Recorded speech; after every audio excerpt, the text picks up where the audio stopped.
Ukraine ने रूस के 2 मल्टीपर्पज ओरलान 10 ड्रोन मार गिराने का दावा किया है। ब्लैक सी में तैनात अपने वॉरशिप से रूस ने यूक्रेन के सैन्य ठिकानों पर जोरदार हमला किया। नेटो में शामिल होने के लिए अर्जी देने वाले फिनलैंड में ब्रिटेन ने क्यों भेजी थी अपनी सेना, और दावोस में आज से शुरू हो रहे वर्ल्ड इकोनॉमिक फोरम की बैठक में दुनिया की नजर भारत पर होगी। रूस यूक्रेन जंग के साथ दुनिया के कई देशों में तनाव से जुड़ी खबरें आपको दिखाते हैं ऑल वॉर फ्रंट टॉप 9। रूस ने ब्लैक सी में तैनात अपने वॉरशिप के जरिए यूक्रेन के सैन्य ठिकानों पर हमले का वीडियो जारी किया है। रूस का दावा है कि उसने ब्लैक सी में तैनात अपने वॉरशिप से यूक्रेनी सैन्य ठिकानों पर कैलिबर मिसाइलें दागी हैं। रूस का दावा है कि इस हमले में यूक्रेन के सैन्य ठिकानों को भारी नुकसान पहुंचा है। इससे पहले भी रूस ब्लैक सी के जरिए यूक्रेनी ठिकानों पर कैलिबर मिसाइल से हमले कर चुका है। यूक्रेन ने हवाई हमले का वीडियो जारी कर रूस के 2 मल्टीपर्पज ओरलोन 10 ड्रोन को मार गिराने का दावा किया है। यूक्रेन के रक्षा मंत्रालय की ओर से जारी इस वीडियो में यूक्रेनी फौज मिनी रॉकेट लॉन्चर के जरिए रूसी ड्रोन को निशाना बनाते दिख रही है। रूसी ड्रोन को मार गिराने के बाद यूक्रेनी फौज जश्न मनाते भी दिख रही है। एक दूसरे वीडियो में यूक्रेन के 2 MiG-29 फाइटर जेट आसमान में उड़ते दिखाई दिए। यूक्रेनी फौज ने दावा किया है कि उसके हमले में रूसी बटालियन का टेक्निकल ग्रुप तबाह हो गया है। यूक्रेनी फौज ने कहा कि डोनेस्क में सिवर्स्की डोनेट नदी को पार करने की कोशिश कर रहे रूसी बटालियन को निशाना बनाने में वो सफल रहे। इस हमले में कई रूसी सैनिकों के मारे जाने का भी दावा किया गया है। यूक्रेन के एक शहर रुबनिज में भी रूस के टैंकों को निशाना बनाने का दावा किया गया है। इस हमले में रूसी टैंक खाक हो गया।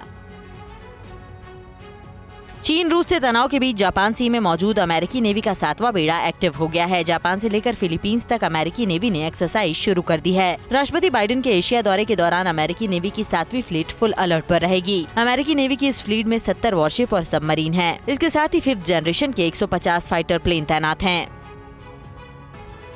फिनलैंड और स्वीडन के नाटो में शामिल होने का विरोध करने वाले तुर्की के राष्ट्रपति रजब तैयब एर्दोआन ने स्वीडन और फिनलैंड के नेताओं से फोन पर बात की है। स्वीडन के पीएम मैग्डलेना एंडरसन से बातचीत में एर्दोआन ने हथियारबंद कुर्दिश गुटों को मिल रहे समर्थन का मुद्दा उठाया। तुर्की ने 2019 में उसके ऊपर हथियारों के निर्यात को लेकर लगाए गए बैन हटाने की भी मांग की। इस पर स्वीडन ने कहा कि वो आतंकवाद के खिलाफ लड़ाई में सहयोग की संभावना का स्वागत करता है।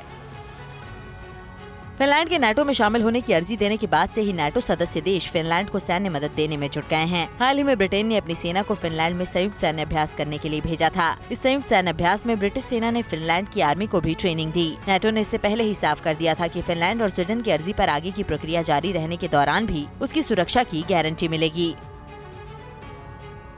यूक्रेन पर हमले को लेकर दुनिया में घिरे रूस को आर्थिक मोर्चे पर लगातार झटके लग रहे हैं। बैंकॉक में चल रहे एशिया पैसिफिक इकोनॉमिक कॉर्पोरेशन यानी एपेक की ट्रेड सम्मेलन में रूस के विरोध में जापान, अमेरिका समेत पश्चिम के 5 देशों ने सम्मेलन का बहिष्कार कर दिया। सम्मेलन में शामिल रूस ने अमेरिका पर दूसरे देशों को भड़काने का आरोप लगाया। 21 देशों के इस सम्मेलन में चीन और इंडोनेशिया भी शामिल हैं।